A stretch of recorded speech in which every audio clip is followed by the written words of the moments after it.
Dámy a pánové, krásné odpoledne. Budeme pokračovat v našem doprovodném programu a opět se vracíme ke Španělsku. Bude nás zajímat investiční doporučení, jaká je situace na trhu, na co si dát pozor. I think we'll talk English, but maybe partly Czech, I don't know. It's just up to you, how you prefer. We may speak Spanish, but I would be a bit lost, I think, so we better stay with English and Czech. First, we have a panel discussion where you may ask. We will also get a short presentation from Tenerife, but afterwards there will be 20 minutes for a detailed presentation on Spain from Eva Rohrman Madová, founder and managing director of SpainLife and Houses company, who is also part of the discussion panel now. I also welcome Alfonso Garcia from Imont Legal. We have Paco Albaladejo from Property and Consulting, and David Nový, CEO of Nová Tenerife. You may again ask questions. You may use a Slido to do so, or you may raise your hand, and I'll try to give you the floor to ask live here. So first, let's start with what's the situation. What kind of real estate do foreigners buy in Spain? Probably. And then the same for Tenerife. Hi to everybody. Dobrý deň. Shall I answer in English? What do you prefer? Co radši, anglicky a neměnit jazyky, anebo česko-anglicky? Huh? You prefer English or Slovakian? Anglicky. Kein Problem. Oder Holländisch oder Espanol. Whatever. Okay. English is okay for everybody? Yes. Perfect. The question, sorry. What kind of real estate do foreigners buy? What kind of investment do they prefer? Okay. We are working on the real estate in Spain more or less 5 years, and my experience, the people mostly buy investment properties. That means properties they can buy and they can rent a little bit, and maybe just 20% of people they like property for themselves. That means they like to live there. It's more people they like make investment in Spain and make profit with them, with the property. So preferably it's an investment, real estate that could be rented. How it is in Tenerife? No, on Tenerife it's a little bit different, but mostly the same one. But there's many people who likes to live during the whole winter there, so that is they prefer to be there half year or 7 months on this season, which is in Europe very, very cold. And then they are looking mostly for them, but for the rest, sometimes they would like to rent it, but sometimes they said, this is our private, so that we don't want to rent it. And this is their second home. But it is just 30% approximately. And the other things, or the other people looks for the property for investment, because it's also Tenerife. It's absolutely great for whole the year for the renting. That is no season. It's mostly the winter time in a Christmas time or Eastern. That is absolutely the top. But there is no low season. So that this is the reason why they are buying the property on Tenerife for investment as well. Okay, would you add something? To be honest, since COVID came, we have seen a bit of change as what the clients are looking for. After lockdown, the clients are looking for a bit bigger properties, thanks to being able to work remotely. They plan on staying more time in Spain. So they have a bigger budget, they're looking for bigger properties, and they use it what we see is that they use it more during the winter time and then rent it out during the summer, which is more of a high season, and then they can get that investment back in bigger returns. Okay.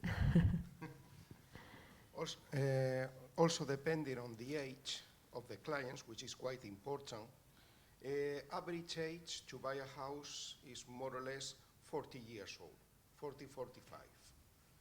Then also people who are closer to get retired, people who are closer to get retirement, they buy, and then in few years' time, they move for good to be in Spain.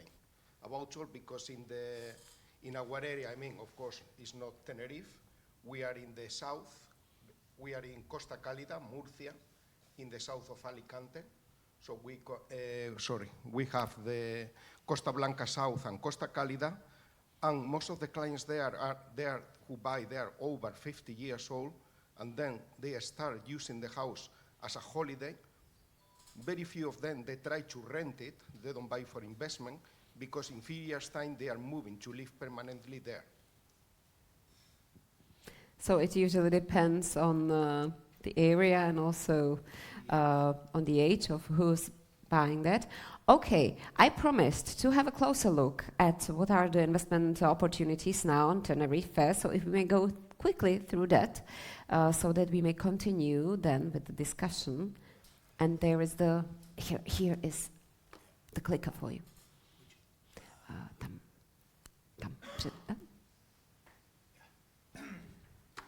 So that there is a lot of possibility or investment advantages from in older Europe. It's the winter time, it's cold. So that in Spain it's a little bit better, but still when it's the February, January, there is about 12, 15 degree, but on Tenerife is the minimum, it's 20 degree during the day in the winter time, but mostly it's 24, 25, 26. This season was a little bit higher because of Kalima. Kalima is the wind from the Africa, and we can expect, or we have experienced now in Czech Republic as well, a few days ago. But in Tenerife, it's 354 sunny days on the south. And you can have the experience in one day, you have four seasons. That is, for example, winter, and if you are going to the mountain, to Teide, it's the biggest mountain on Spain, and then you are going to rainforest in Anaga. It's on the north part that you have the autumn, and then you go back and you have spring and back to south, and it is summer again. So that in one day you can have all experiences of all the season. And that is Tenerife. So that is the climb. It's absolutely amazing and not on the other world like a stable climb. Then the accessibility is every day is going flights from the main cities from the Europe. Also from Czech Republic now, we expected from May that would be 7 flights, direct flights in a week. Yeah, that is amazing. And if you go, for example, through Madrid or through Barcelona, that is 3 or 4 flights every day that you can take Tenerife as well. Or you can have one day in Barcelona or Madrid or Sevilla, and you can spend a very nice day and then continue to Tenerife. Attractive for tourism, it is absolutely nice nature. There is mountains, green, and also nice beaches, nice for sports. You can make cyclists and something like that. So that is all what you want, you can find on Tenerife. Thank you. So we introduced Tenerife with the highest mountain of Spain with, 3,916. 3,718. 718. Okay, very high one. When we should speak about special locations that are the most promising for investors, how it is in Spain, how it is in Tenerife. So if you should choose some location probably taken into consideration where is the highest request for renting apartments? I know Tenerife just like a tourist, and I cannot compare this really, because I can say just what I see on the market, what's happened with our clients, because we also manage the properties in Spain. Maybe, yeah, the return of invest of buying properties and selling properties is more or less 7 years, and the renting rates is depend the places. In Costa Blanca, for example, summers 100%. We make winter renting. I can say I have also some clients here. We manage the properties. Depend if they don't come during the winter, we can get 100% renting rate. Even in this period, we rent also for the next year. That means I don't see big difference, because the temperature in winter time is 19% approximately. Of course, the temperature can be lowest temperature. What we get is more or less 15 in the winter time. In summertime we have maximum 35, but feelings is a little bit more. I speak about Costa Blanca, about Costa Azahar, about Costa Calida. Is more Murcia is more or less the similar. In Andalusia is a little bit different. But I cannot really compare how is the rate in Tenerife, because I don't work. I'm asking you about Spain. We'll get to Tenerife. Yes, perfect. This is a little bit about the experience what we have. Okay. About Tenerife? No. Yeah. Okay, but we could add about Spain and then move to Tenerife. Okay.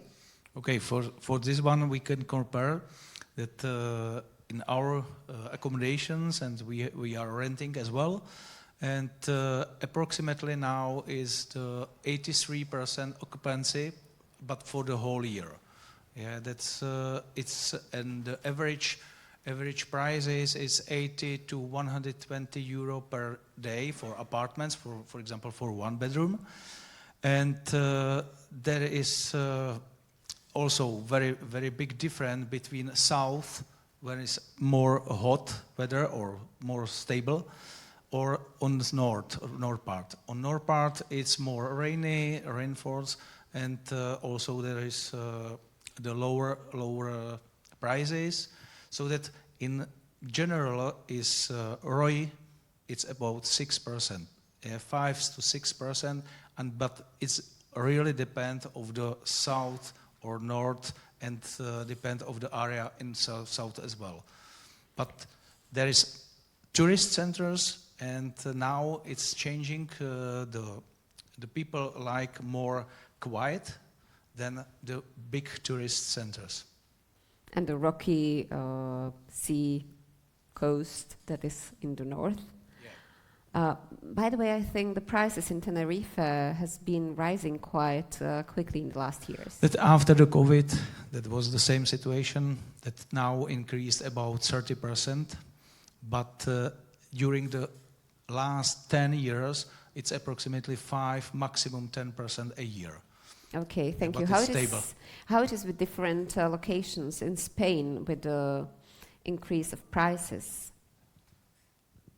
Okay, the prices are the same all over Spain. It doesn't matter, because the price per square meter is exactly the same.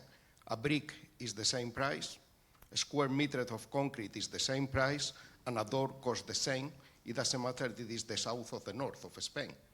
What happened, of course, after, unfortunately, the Ukrainian war and the lack of materials, about all steel, which is the main thing, the prices increased dramatically. Also, in our daily life with bread, beer, or petrol, everything at all. So what he said is true. So more or less, we are talking about in the last 2 years, after the war, the prices, the building, think on an average building price, we are talking about 40% increase. And in the last year, we say it's established, and we are just getting an increase of 3-4%. Which is fine, but not, of course, 40% in 2 years. Okay. I think we've answered Spain. What And is loyal? there was a question connected to what you've mentioned, how difficult is to rebuild a second-hand house in Tenerife. Are the materials much more expensive than in a mainland?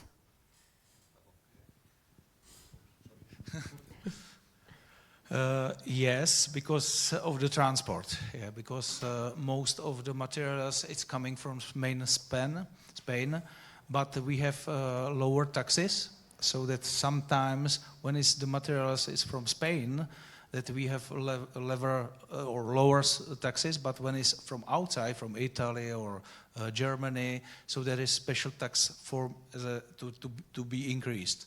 So that I think that materials when it's new development, it is a little bit expensive than in Spain. Okay, so we have to be careful about that. But if you've already mentioned the taxes, is it the same as mainland Spain? No, Spain? no. we have special autonomy. Yeah. And its Canarian Islands have special taxes. We have ENG, it's indirect taxes, and it's not VAT, and we have just 7%. Okay, so thank you for that information. What to look out for when buying a real estate in Spain from a legal point of view? Well, that really depends on whether you're looking to buy an off-plan property or if you're looking for a resale property. When we are looking at an off-plan property, the most important thing is to ensure that the developer is actually the owner of the land, that they have the building permit from the town hall, and most important of all, that they offer the bank guarantees. In Spain, for an off-plan property to be built, you have to pay the funds to a special account of the developer, because the bank, in case the property is never built, will guarantee that your money will be refunded to you. When thinking about a resale, it's a bit more complicated because you have to see that the vendor is the owner of the property. You can access the Spanish land registry, and there you will be able to see that. You will be able to see if there's any debts or mortgages within that property, and you need to make sure that what is registered in the land registry is similar or is exactly as the property is actually built of. Thank you. As you mentioned all the risks, is it quite often that happens that there are no all the permissions for a building, a new project that should be there? Not when you work with a law firm. We always recommend our clients to work with a law firm that makes sure that all of the permits are there, because it's not common, but it may be happening. You three are cooperating. Do I understand it correctly? So if you want to go to mainland Spain, you may contact each of them, but they'll still tell you some more. We have one more question for Tenerife. Are there any upcoming infrastructure or flight destinations, etc., which will positively or negatively impact any sub-markets?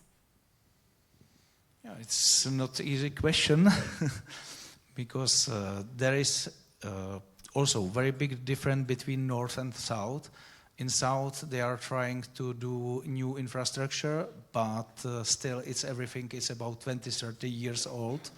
So that when you are buying old or second-hand houses or apartments, that mostly we need to make the refurbishment, because there is old electricity, and then should be the problem with the new oven, or if you make wash machine, or dry machine, so that is the problem with the electricity. So that mostly I recommend to new owners to refurbishment and make, for example, a new kitchen or a new bathroom. So change the bedrooms and everything, and it costs something. Yeah, that's right. But then for the renting, it looks much more better and have any problems for 10, 15 years for the future. If they don't do it, they start renting, but they have the problems in 2 years, and the customers every time make some complaints that it's this problem, this problem, this problem, and then have bad recommendation and not good for the future. Thank you. There is a note. The infrastructure question was also for Spain submarkets. So are there any upcoming infrastructure or flight destinations or plans that could influence the submarkets? Is there any? Okay, for example, now we are in our area, Costa Blanca South and Costa Cálida, we have 2 airports, Alicante and Murcia. For example, this summer, Murcia will have direct flights with Prague, which is also an important. Murcia Airport is quite new, it's like 5 years old. It was open more or less with the COVID. Before we had a very small airport by the coast, which was a military airport, but that one was closed, and now we have the international airport close to Murcia city. Also, the distance between Murcia and Alicante is 45 minutes. So we have 2 airports very close by. Also, we have now the speed train, what we call in Spain, AVE, which is we are connected now, Alicante and Madrid are connected in 2 hours. Murcia and Madrid in another 2 hours.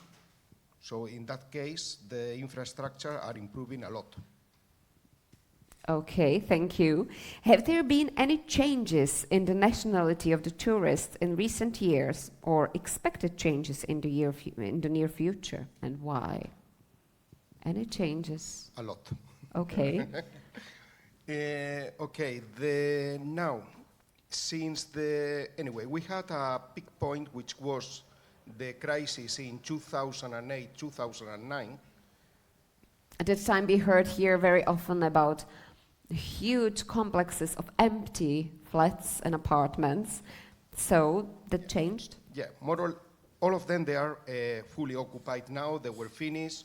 Also, of course, for us as a builder, was really good to start something which was already started, not to start from zero. So just taking not finished flats to be finished. But regarding the nationalities, we always had our main market was British market, but after Brexit, it's a little bit quieter now, the British one. In the last 4 or 5 years, we started with the Belgian and the Dutch markets, which are now the strongest markets there. We are talking about those 2 markets are more than 50% of the sales. And now, in the last 2 years, about all, with the war, with the war in Ukraine, we have about all Polish market, a lot, is growing a lot, probably it's now the 3rd market in the area, and now also we are here in Prague, so Czech, Slovakian, Lithuanian, Latvia, all these countries, little by little, they are buying more houses. And also, all those markets, because they are new, most of the clients are new clients. There is not a history before. So there are a lot of sales, thanks to the new markets. Thank you. I can confirm, because it's absolutely the same on Tenerife, and also a lot of customers from north of Europe, Scandinavian. That is very rich people, and they are buying everything. What they are just say this, and they can buy also from the video calls, and also the people from Ukraine or Latvian or something like that they are buying just from the video call. Yeah, they were never been in Tenerife and just see video call by the WhatsApp, and they said yes, okay, we are buying. It's crazy, yeah, but it's the market. Yeah. Okay. What is the average management fee for property management of the purchased apartment? And also, what's the law and regulations for Airbnbs? So, what's the maintenance fee or management fee? And then, how it is with the regulation for Airbnb? So, I guess it will be the 2 of you answering. Maybe I can answer about this. If I can continue about your answer. Czech population, maybe it's most interesting for people here. It's just 0.7 in Spain they buy properties. Maybe you can see later on in my presentation, it's really small quota. Of course, all the nationality, what you mentioned, you in Tenerife also, they buy on the all cost in Spanish, in Spain. First, really Benelux people, and it's changed because it was before it was people from Great Britain, but for the Brexit, everything changed. But Czech people and Slovakian are really, really on the very Low levels so far. And about the property management, about the fees, more or less, for example, our company charge 50% plus VAT, plus booking charge a little bit more. They charge 16%, and if you go to Airbnb, they charge 3%. That means this money you must think about it, that it's going for the management, because the management of properties is really hard work. In Soma, you can imagine people have a lot of questions. You need somebody who is sitting on the computer and answering these questions, and then people has problem with coming. They have delay 2 hours. They come in the midnight. They have problem with air condition. They something problem with I don't know whatever, and somebody must make solution of this situation. It's really a lot of work. And our company charge 15%. There are a lot of companies, they charge more. Thank you. How it is with the general regulation for Airbnb? So in order to be able to rent out properties in Airbnb, you need to get a touristic license. These licenses are governed by each community. So it will be different for Canary, for Murcia, for Alicante. Each one are the ones that determine how that is going to work. You need to obtain that touristic license. For example, in Alicante, you need first a certificate from the town hall stating that you are able to do the Airbnb that area, and then you can apply for the touristic license, which is mandatory and is going to be asked for when you're going to publish your property in Airbnb or Booking.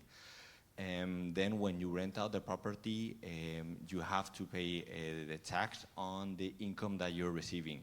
If you are part of the European Union, that tax is 19% and you're able to deduct expenses. For non-European, that amount of tax would be 24%.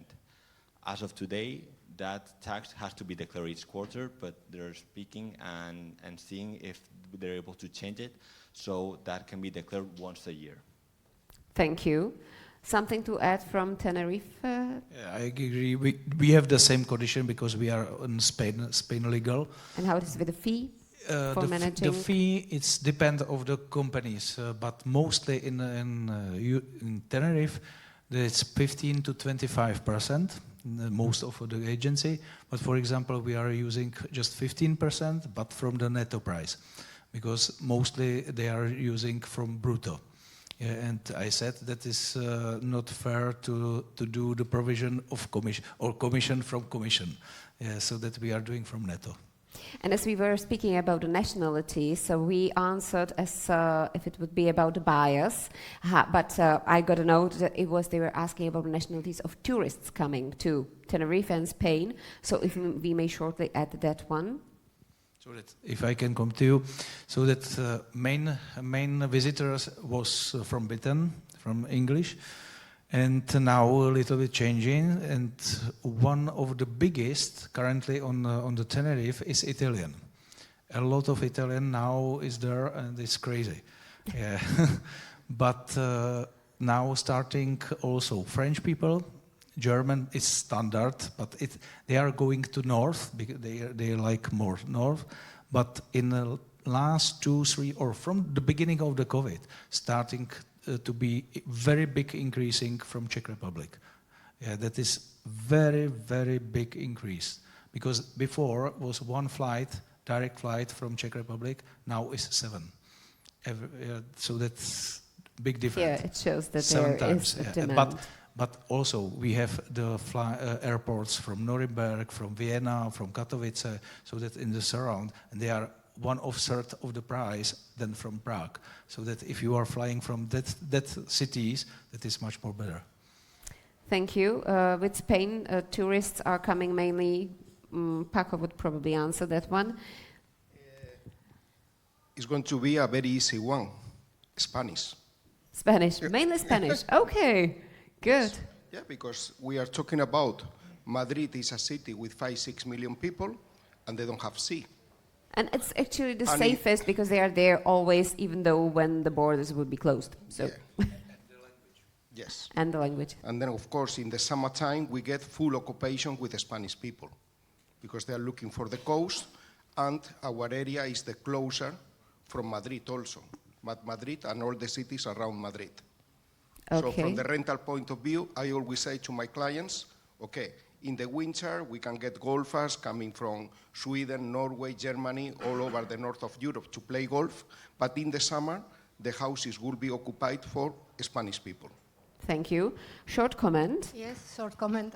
Maybe I add to this discussion that during the Corona time, I saw it also. We didn't have empty because they were Spanish people. Even the foreign couldn't travel.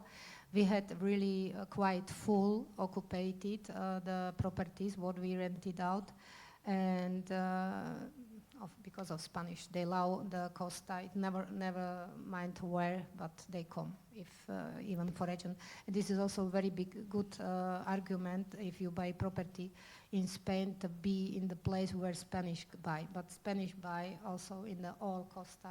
Maybe you agree with me.